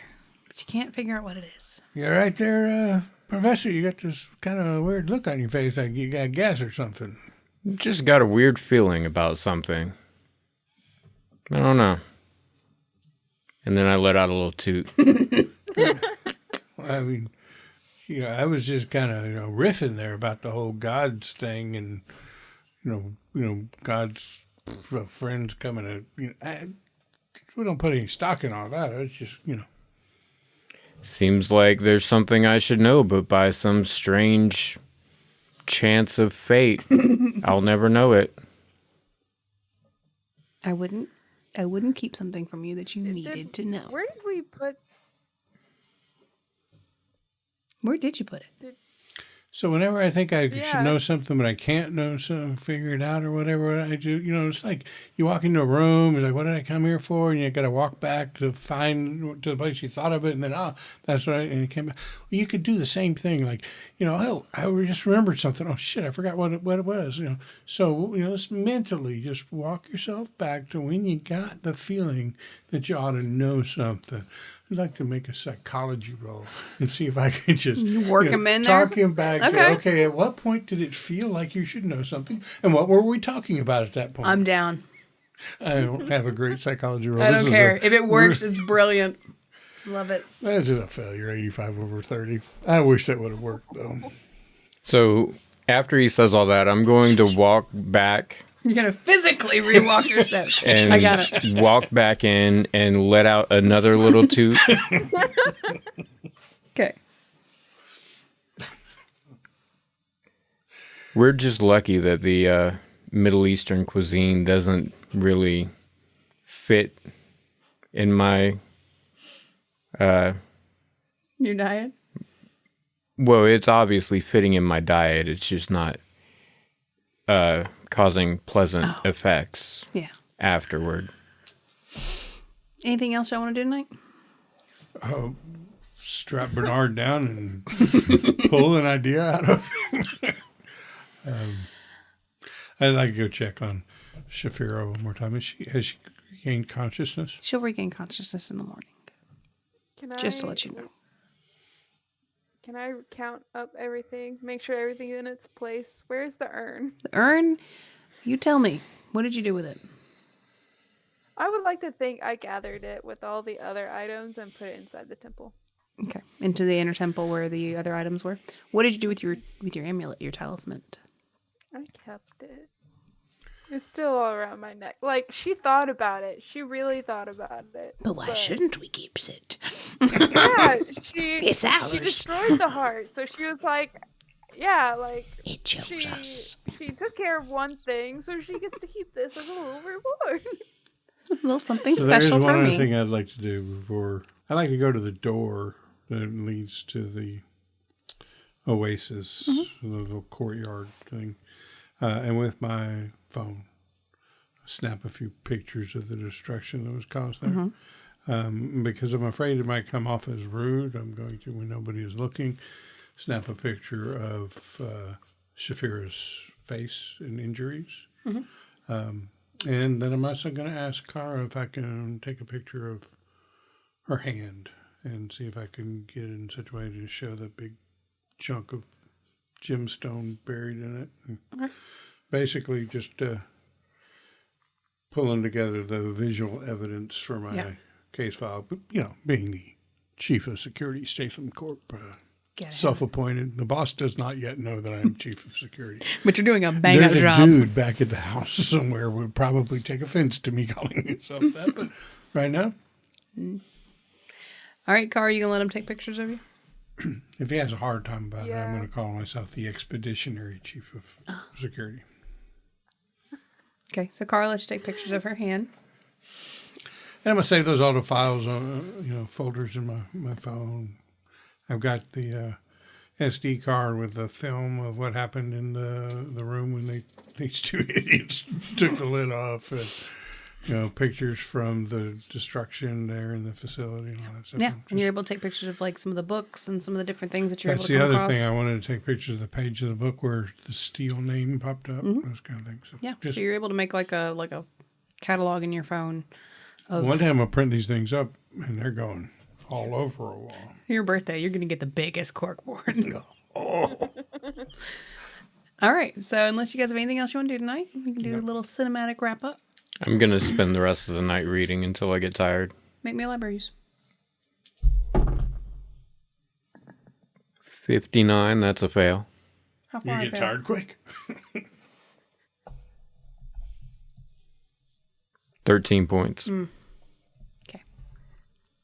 Kara, while she's in bed, is going to take like a pocket knife that she has on her and try to like start trying to whittle the gemstone out type thing. Like not digging too deep, but clearly like Like when Hey, you if it's just a bit- can't leave a splinter alone. Yeah, Okay. that kind of thing. Make me a medicine roll. Oh, she sucks at medicine. She really sucks at medicine. You got a 1 like I do? Okay. I have a 1 there, but I rolled a 9. So I could. A 1 is always a Use luck failure. point. A 1 is always a failure. You can't. It doesn't have a base number? No, I'm sorry. A 1 is always a success. My bad. Yeah, I imagine she could spend 8 points of luck to make that happen. I had it swapped. You could roll, like, 100 is always a failure, even if your skill goes above 100, which it can. And the 1 is always a success, but... Yeah, I get you. I'm going to use the 8 points. Okay. To make it a success. What happens? Does anything happen? Did I spend those points for nothing? Because that's allowed. You don't have to give me. Oh, believe me, it's my pleasure to not. As you begin to kind of you make a small incision. You try to do this as methodically as you can. You are able to get kind of down to where it is, and taking like I think you have like a Swiss Army knife type thing that has like the little tiny like tweezers on it, and you try to grab it, but every time you grab it, it starts to whittle its way further in. And after several minutes, you get to where you can no longer see it. Oh, that's great. Yeah. That's awesome. Cool. It was you needed a hard success. I'm sorry, babe. Which was impossible. Which is impossible. There's no way I could have known that. You're right. I don't have her sheet. You need to roll 0.05 on the die. Figure it out. At least it didn't need an extreme success. She would have had to roll 0.012 on the die. Yeah. Anything else? Very frustrated. She's gonna close up the knife and like toss it on like the end table that's next to the bed or something. And then she's gonna like turn around and like tuck her arm like underneath, like trying not to. Before you think about go it, to sleep, really would you thinking about it. just see if you can do the retractable claw thing now? Are her fingernails back to closely trimmed? Pop them out.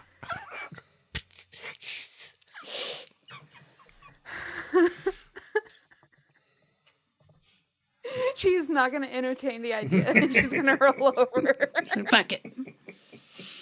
All right. So the night goes by. You guys are able to get a very good night's sleep. Very tired. Most of you wake up very sore the next day. Muscles that you didn't even realize, like you could feel sprained. Like just you've got like sand rash, like where it was like brushing against your skin so hard in the wind that you feel your skin feels raw. It's just not pleasant. Shafira is awake and conscious the next day. She's not in good shapes, but she is awake. And as you come to her mother is tending to the wounds, and she kind of shoos her mother off, and she's like, I'm so sorry. I didn't. Were you successful? I'm sorry. Were you successful? And is he taken care of? He is back in the urn where he belongs. What happened? Well, you passed out. There's a lot of wind. He fought back. I squished his heart. He went back inside, and we closed him all up. Wait, you what? I kind of squished his heart. And she Don't forget about the part where shattered. Bernard expertly read the book. Yeah, he Yes. read the book in a language he doesn't even know. Like, that's really cool, isn't it? That's astonishing. She kind of reaches out and very shakily grabs your palm, the one that you indicated you crushed his heart with, and she kind of uses her finger to kind of trace the lines of your hand. She's like, I don't know what this means for you, but you have done the world a service, and you have vanquished our mortal foe. Vanquish. See, I told you he's dead. There's nothing but ashes in that urn. Well, his form for the mortal world is gone, yes, but gods are not that easily slain, but Well, that's yes. actually good news because I was afraid his buddy gods were going to be coming for Kara. But no, his essence will have returned to where it belongs. But that also means that there's no need for the priestesses anymore. Oh, geez, we didn't mean to ruin your club. No, she looks over to her daughters who are playing out in the oasis. She's like, no, this is good. This is no life for children. You have done a great service. Please take the artifacts with you as gifts from us. We will tend the library here, but the scepter, the book, the amulet, they're yours. May they guide you in your travels, as I can feel somewhere out there that your job is not done. Something feels unfinished. And she kind of reaches up and touches the amulet on your chest and kind of presses it like to your skin. She's like, wear it well and it will serve you. And there's this moment of like connection between the two of you where you kind of get the feeling that she's letting you know that you're intended to have that. And she kind of looks at the three of you and she's like, well, there's a long road ahead of us, but I feel you all will be more than capable of handling anything that comes your way. So I got this moment where I'm thinking about when I got told I was suspended. You know, went from had a job to didn't have a job. Felt lost, you know, and I'm just looking and saying, you know, this place is pretty cool. You could, like, oh, geez, turn it into a tourist attraction or something, right? People would love to come and see the Oasis. Is, well, I mean, you got to clean it up a little bit after yesterday, but you guys could probably make a really good living just by, you know, like showing people around this place. It's got architecture, it's got history. I think we'll start by taking a vacation. I've never been out of Egypt, and I think there's some places I'd like to visit. And then maybe we'll open up to some museums and researchers and allow them to learn from our histories and see where the world takes us. But I am not worried about us. We've lasted this long and we will continue. All right. Well, good luck to you. I mean, appreciate you. Thanks. Thank you. And she kind of gives all of you a little curt nod. And that's where we're going to end our story tonight, guys. Awesome. Oh, meta level, it seems like a great place for an investigator development phase. It's going to be. Yes. Yeah, so we're going to let our players effectively level up. And maybe even, like reward for accomplishing a major chapter. Oh, yeah, there's going to be a reward. So, we got a scepter, a book, and an amulet, talisman thing. Well, what do you call it? Like Hercules, demigod. We got a demigod here now too. That's true. All right, so that has been Percentile Vice. That was a lot of fun. Thanks. I'm glad you guys enjoyed it, and I have more planned for you guys, so we can keep going if you guys want to keep going. Evil Nafram Corp. They must die. They must die. All right, well, that's been Percentile Vice. I'm Emily. That's Steve. That's John. That's Hannah. Those are the peoples, and we will see you guys eventually. You check out us Twitter stuffs that are right below our faces, and our Discord and YouTubes, and tentacle whip that subscribe button. Right. See, I remembered that we're supposed to do the things. All right, bye everybody. Bye. Bye. 90s and shit all fucking night.